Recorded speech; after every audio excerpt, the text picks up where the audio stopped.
नमस्कार दोस्तों, स्वागत है आपका एक्सेल एकेडमी में। I am Shubham with you. तो दोस्तों, अगर आप भी मेरे साथ हैं तो वीडियो को लाइक शेयर और चैनल को जरूर सब्सक्राइब करें। दोस्तों, आज के इस वीडियो में हम पंजाबी सूबा आंदोलन को जानेंगे और उससे जुड़ी बहुत सी बातों को जानेंगे। और इसके साथ साथ यहाँ पर जो स्वर्ण मंदिर में पुलिस कार्रवाई की गई थी वह क्यों की गई थी, किस कारण की गई थी और उससे सिख समुदाय काफी ज्यादा निराश क्यों हुआ था, जैसी बहुत सी बातों को जानेंगे। तो चलिए शुरू करते हैं। यहाँ पर बताया जा रहा है कि पंजाबी सूबा आंदोलन क्या था। सबसे पहले हम इस बात को जानेंगे। और यहाँ पर जो पुलिस कार्यवाही हुई थी कि जूता पहनकर पुलिस अंदर घुस गई थी, जिसके कारण सिख समुदाय काफी ज्यादा नाराज था, उसको भी हम जानेंगे।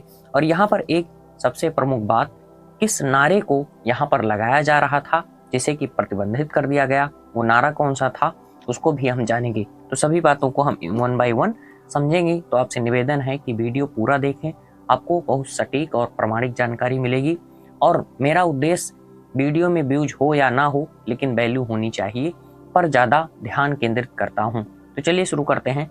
यहाँ पर बताया जा रहा है दोस्तों कि जो पंजाबी सूबा आंदोलन था यह आज़ादी के बाद शुरू होता है। तो यहाँ पर एक बात और इसके साथ जुड़ी है, जैसा कि क्यों शुरू होता है इसको समझने के लिए यहाँ पर एक बात मैं आपको और बताता हूँ। जैसे कि जो नेहरू रिपोर्ट थी वहाँ पर भाषा के आधार पर राज्य के गठन का वादा किया गया था, तो वही बात यहाँ पर कही गई। और इसके साथ साथ एक व्यक्ति रोडे हैं, उन्होंने दो आरोप लगाया था। पहला कि जो नेहरू जी ने प्रॉमिस किया था कि किया, और दूसरा जो यहाँ के सीएम थे इस समय के भीमसेन सच्चर, उन्होंने स्वर्ण मंदिर में पुलिस भेजी थी। तो ये दो आरोप इन्होंने इस पर लगाया था, एक सीएम पर और एक पीएम पर। ठीक, तो यहाँ पर बताया जा रहा है कि जब भारत आजाद होता है तो यहाँ पर भाषा के आधार पर राज्य के गठन की बात यहाँ पर की गई थी, ये तो सच ही है। तो वही मांग कौन शुरू करता है? शिरोमणि अकाली दल। तो यहाँ पर बताया जा रहा है दोस्तों, इसके आगे अगर हम बात करें तो धामी जो हैं उन्होंने कहा कि भारत सरकार द्वारा सिख समुदाय पर यह पहला अत्याचार था और सिख समुदाय इस अत्याचार को नहीं भूलेगा। तो क्या था पूरा मामला, इस बात को अब हम वन बाय वन समझते हैं। तो यहाँ पर जो शिरोमणि अकाली दल है, यहाँ का एक पार्टी है, एक पॉलिटिकल पार्टी है, तो वही जो है इसकी क्या की थी, अगुवाई की थी। तो पंजाबी भाषा राज्य के लिए आंदोलन की अगुवाई किसने किया था? शिरोमणि अकाली दल ने किया था। ये यहाँ की एक पॉलिटिकल पार्टी है, ये बात हमने समझ लिया। लेकिन यहाँ पर जो ये अगुवाई कर रही थी, अर्थात इसकी मांग कर रही थी, इस विचार का कुछ लोग विरोध कर रहे थे। जैसे कोई भी अगर मुद्दा होता है तो उसका पक्ष और विपक्ष होता है, और वहां पर कुछ लोग उसके समर्थक होते हैं तो कुछ लोग उसके विरोधी होते हैं। वो तो एक आम बात है, आप जान ही रहे हैं। और यहाँ पर एक बात जो और स्पष्ट की जा रही है कि दो जो नारे की बात है, यहाँ पर ये नारा है। तो यहाँ पर बताया जा रहा है कि जो मांग कर रहे थे पंजाबी सूबा की, मतलब पंजाब अलग हो, भाषा के आधार पर पंजाब का गठन हो, वो जो नारा लगा रहे थे वो कौन सा था? वो था पंजाबी सूबा अमर रहे। लेकिन वहीं पर जो मांग का विरोध कर रहे थे वे महापंजाब का नारा लगा रहे थे। तो यहाँ पर एक गुट पंजाबी सूबा अमर रहे और दूसरा गुट महापंजाब का नारा लगा रहा था। और इसके साथ साथ और भी बहुत से नारे यहाँ पर लगाए जा रहे थे, लेकिन जो मुख्य नारे थे वो यही दोनों थे। तो यहाँ पर अब देखें टकराव की स्थिति आ गई थी। तो 6 अप्रैल 1955 को अमृतसर के डीजी ने कानून व्यवस्था को ध्यान में रखते हुए इन दोनों नारों को कहा 144 के तहत पंजाबी सूबा और महापंजाब नामक दो नारे जो लगाए जा रहे थे अमृतसर के पास, तो इन दोनों को 144 के तहत प्रतिबंधित कर दिया था। और जो व्यक्ति ये नारा लगा रहा था उसे गिरफ्तार किया जा रहा था। तो ये पूरा मामला हमने समझ लिया बहुत आसान भाषा में। तो यहाँ पर जो सैड मतलब शिरोमणि अकाली दल, इसको आप ध्यान में रखिएगा। अगर सैड का यूज किया जाए तो उसका फुल फॉर्म शिरोमणि अकाली दल होगा।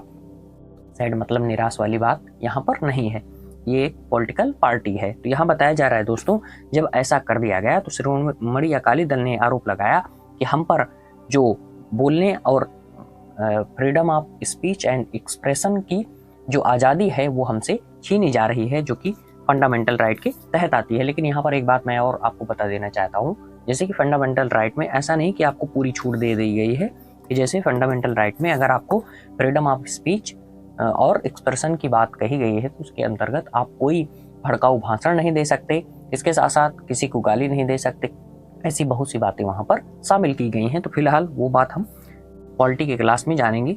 और यहाँ पर बताया जा रहा है कि जब ऐसा आरोप लगाया गया किसके द्वारा, इस साइड के द्वारा, मतलब शिरोमणि अकाली दल के द्वारा, कि ये हमसे बोलने की आज़ादी और अभिव्यक्ति की आज़ादी छीनी जा रही है। और इसके बाद इन्होंने क्या किया कि 24 अप्रैल 1955 को अपने समय एक बैठक आयोजित की।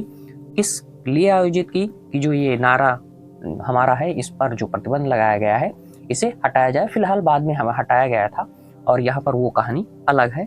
तो यहाँ बताया जा रहा है कि 10 मई 1955 को शांतिपूर्ण अहिंसक विरोध करने का प्रस्ताव पारित किया गया, लेकिन 10 मई को यहाँ के जो मुख्य नेता थे मास्टर तारा सिंह, उनको गिरफ्तार कर लिया जाता है और इससे काफी लोग निराश होते हैं और काफी ज्यादा इनकी भावनाएं आहत होती हैं।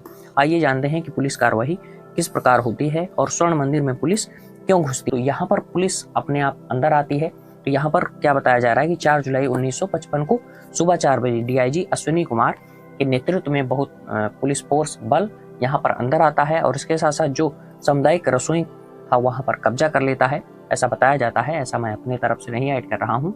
और इसके साथ साथ लंगर जो होता है, आप जान ही रहे हैं कि सबसे प्रमुख है और काफ़ी ज़्यादा चर्चा रहती है, काफ़ी ज़्यादा विख्यात भी है। तो स्वर्ण मंदिर में आप जाएंगे तो वहाँ पर लंगर की व्यवस्था चलाई जाती है, बहुत टाइम से चल रही है, आज भी चल रही है। इसके लिए सिख समुदाय की काफ़ी ज़्यादा प्रशंसा भी की जाती है। तो लंगर वहाँ पर बंद कर दिया गया। इसके साथ साथ बताया जाता है कि जो बर्तन थे उनको भी पुलिस उठा ले गई थी और यहाँ पर 2 जगह छापा मारा गया था। लेकिन जो एसजीपीसी और एसएडी, ये जो थे एसएडी, यहाँ के कार्यालय पर छापा मारा गया था। लेकिन खास बात ये है ये दोनों जो पार्ट हैं ये स्वर्ण मंदिर से ही जुड़े थे।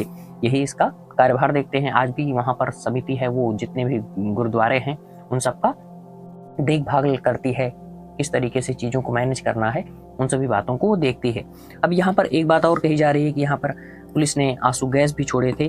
जैसा कि आप अभी जान ही रहे हैं कि अगर कहीं दंगा हो जाता है, भीड़ बहुत ज़्यादा एकत्र हो जाती है, तो वहाँ पर आंसू गैस का इस्तेमाल किया जाता है। तो ये बात हमने समझ लिया। और इसके साथ साथ बताया गया कि जो मुख्य द्वार था इसको पुलिस ने बंद कर दिया और पूरे 1 दिन तक कार्रवाई चली। और इसके साथ साथ जो वहाँ के मुख्य पुजारी थे उनको भी गिरफ्तार कर लिया गया और भी बहुत से लोगों को गिरफ्तार किया गया। कुछ रिपोर्ट बताती हैं कि 12,000 लोगों को लगभग गिरफ्तार कर लिया गया था। तो ये पूरा मामला था, ये पूरी बातें थी। तो यहाँ पर बहुत से लोग नाराज होते हैं कि पुलिस अपने आप घुस जाती है और बिना जो है कि जूता जो पहनी थी, जैसा आप जान ही रहे हैं कि जूता पहनते हैं पुलिस लोग, तो उसको बाहर उतारे बिना पूरा अंदर में घुस जाती हैं। और उनके जो कुछ लोगों का ऐसा भी आरोप है कि वहाँ पर गोलियां भी चलाई जाती हैं। जैसे कि रोडे ने ही कहा कि किसी धार्मिक स्थल पर ये जो आंदोलन, ये कार्रवाई थी, ये पहली कार्रवाई थी मंदिर के अंदर और ऑपरेशन ब्लू स्टार दूसरी कार्रवाई थी। तो इन्होंने इस तरीके से भारत सरकार पर आरोप लगाया। और यहाँ पर एक व्यक्ति है प्रोफेसर मोटा सिंह, इन्होंने कहा कि सैड का आंदोलन मतलब शिरोमणि अकाली दल जो आंदोलन कर रहा था वो किसी प्रकार से सांप्रदायिक नहीं है और यह हिंदुओं के खिलाफ जरा सा भी नहीं है। लेकिन वहीं जनसंघ ने इसे जो ये है अकाली कम्युनलिज्म मतलब सांप्रदायिकता, इसका अर्थ होता है ना, तो इसको सांप्रदायिक कहा, अकाली सांप्रदायिक, ठीक। लेकिन वहीं पर इन्होंने इसको सांप्रदायिक नहीं कहा। और यहाँ पर कुछ लोग कहते हैं कि जनसंघ भी इसका विरोध कर रहा था और इसके साथ साथ कांग्रेस तो इसका विरोध कर ही रही थी। और यहाँ पर दीनदयाल उपाध्याय ने इसको क्या कहा था, थ्योक्रेटिक स्टेट मतलब धर्म, इसका जो गूगल पे ट्रांसलेट मिलता है वो धर्म शासित मिलता है, ठीक है। और स्टेट मतलब राज्य, आपने देख लिया। तो इन्होंने ये बात कही तो पूरा मामला हमने समझ लिया, किस व्यक्ति ने क्या कहा और क्या कार्रवाई हुई और किस कारण कार्रवाई हुई, किस कारण ये मामला आगे बढ़ा और ये पूरा मामला हो गया। एजुकेशन के मद्देनजर हमने पूरी बातों को समझ लिया। आप सभी लोगों का बहुत बहुत आभार, धन्यवाद दोस्तों, नमस्कार।